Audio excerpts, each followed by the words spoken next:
కేవలం 7,999K up to 10 kgs వరకు బరువు తగ్గి అధిక బరువు నుంచి వచ్చే ప్రధాన సమస్యలను దూరం చేసుకోండి. అల్లు అర్జున్ పై కామెంట్ చేయడం దేనికి, ఇంతలోనే సారీ చెప్పడం ఎందుకు? సోషల్ మీడియా ఇన్ఫ్లుయెన్సర్ కావేరి బన్నీపై చేసిన కామెంట్లు తీవ్ర దుమారం రేపాయి. బన్నీని కలవాలంటే 42 రూల్స్ ఉంటాయని ఓ ఇంటర్వ్యూలో చెప్పింది. వారం తిరగకుండా తన మాటల్లో నిజం లేదంటూ క్షమాపణలు కోరుతూ నోట్ రిలీజ్ చేసింది. బన్నీ పరువు తీయడానికి ఎలా చేసిందా, లేదంటే భయపడి సారీ చెప్పిందా? సినిమా వాళ్లపై రూమర్స్ రావటం, ట్రోల్స్ చేయటం కామన్ అయినా అల్లు అర్జున్ విషయంలో వచ్చిన నెగిటివిటీ కొత్తగా ఉంది. బన్నీపై బ్రాండ్ స్ట్రాటజర్ కావేరి బారువా చేసిన వ్యాఖ్యలు ఆసక్తికరంగా మారడమే కాదు, బన్నీ పర్సనాలిటీని దెబ్బతీశాయి.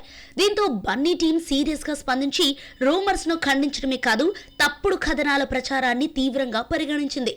చట్టపరమైన చర్యలు తీసుకుంటామని అల్లు అర్జున్ టీం ఓ నోటీస్ రిలీజ్ చేయగా, కావేరి బారువా ప్లేట్ తిప్పేసి చేసిన ఆరోపణలన్నీ తూచంటూ సారీ చెప్పి అందరికీ షాక్ ఇచ్చింది. నోరుంది కదా అని లేనిపోనివి అనటం ఎందుకు, మళ్లీ క్షమాపణలు కోరటం ఎందుకంటూ కామెంట్స్ చేస్తున్నారు నెటిజన్లు. అల్లు అర్జున్ పై ఓ బ్రాండ్ స్ట్రాటజీ విభాగం మేనేజర్ కావేరి బారువా చేసిన కామెంట్స్ తో బన్నీ టీంతో పాటు ఫ్యాన్స్ ఒక్కసారిగా ఉలిక్కిపడ్డారు. పాడ్కాస్ట్ లో పాల్గొన్న ఆమె బన్నీని కలవాలంటే రూల్స్ కఠినంగా ఉంటాయని షాకింగ్ కామెంట్స్ చేసింది. అల్లు అర్జున్ కలవడానికి ముందు దాదాపు 42 రూల్స్ తో నోటిచ్చారని, సార్ కళ్లలోకి చూడకూడదు, షేక్ హ్యాండ్ ఇవ్వకూడదు, దూరం మెయింటైన్ చేయాలి, ఫోన్ కూడా యూజ్ చేయకూడదు ఉంటాయని తెలిపింది.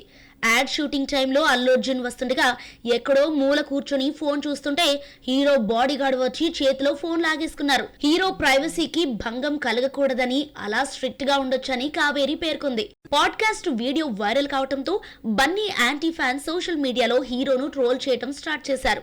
దీంతో బన్నీ టీం స్పందించక తప్పలేదు. సోషల్ మీడియాలో నోటు విడుదల చేస్తూ ఇందులో ఏమాత్రం నిజం లేదని, అవాస్తవాలను నమ్మొద్దని కోరింది. అల్లు అర్జున్ హుందాగా గౌరవప్రదంగా ఉంటారని పేర్కొంది. నిరాధార ఆరోపణలపై తమ న్యాయ బృందం కోర్టులో దావా వేయనుందని తెలిపింది. వివాదం ముదరటంతో కావేరి బారువాను పాడ్కాస్ట్ చేసిన స్వీకృతి తన ఇన్స్టాలో ఇంటర్వ్యూ వీడియోను తొలగించింది. అల్లు అర్జున్ పిఆర్ టీం తన గెస్ట్ కావేరిని వేధించడంతో ఇన్స్టాలో వీడియోను తొలగించామని పోస్ట్ పెట్టింది స్వీకృతి. బన్నీతో యాడ్ షూట్ చేయాలంటే 42 రూల్స్ ఉంటాయని పాడ్కాస్ట్ లో చెప్పిన కావేరి మాట మార్చేసింది. నేను చేసిన కామెంట్స్ పూర్తిగా వాస్తవం. 42 రూల్స్ ఉన్న లెటర్ ను ఎవరూ నాకు ఇవ్వలేదు. నేను అలా మాట్లాడటం తప్పే. నా వలన మీ ప్రతిష్టకు భంగం కలిగి ఉంటే హృదయపూర్వకంగా క్షమాపణలు చెబుతున్నా. గౌరవానికి కలిగిన అసౌకర్యానికి చింతిస్తున్నానంటూ కావేరి నోట్ రిలీజ్ చేసింది. ఈ నోట్ సోషల్ మీడియాలో వైరల్ కావడంతో భయపడి మాట మార్చావా అంటూ కొందరు, ఫాలోవర్స్ ను పెంచుకోవడానికి నోటికొచ్చినట్లు మాట్లాడావా అంటూ మరికొందరు నెటిజన్లు కావేరిని ట్రోల్ చేస్తున్నారు.